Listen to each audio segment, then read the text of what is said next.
வணக்கம் நண்பர்களே, குக்கரில் சௌச்சௌ கூட்டு செய்யலாம். குக்கரில் கடலெண்ணெய் ஊற்றிக்கோங்க. என்னோடய அஞ்சரை பெட்டி கொஞ்சம் க்ளீனாக இல்லை தான்.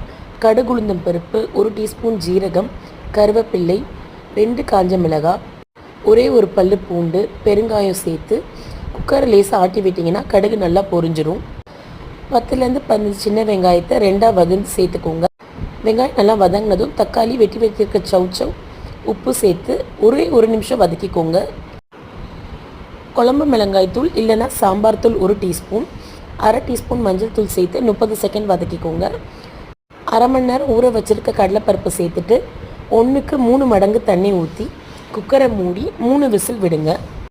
நான் இன்றைக்கி அவசரமாக வேலைக்கு கிளம்புறதுனால 2 விசிலோடு இறக்கிட்டேன். பருப்பும் காயும் ஒன்றா சேரலை, அதனால் மத்து வச்சு நல்லா மசிச்சு விட்டுக்கிட்டேன். வேணும்னா இந்த ஸ்டேஜில் துளியோண்டு நெய் சேர்த்துக்கலாம். இது சப்பாத்தி சாப்பாடு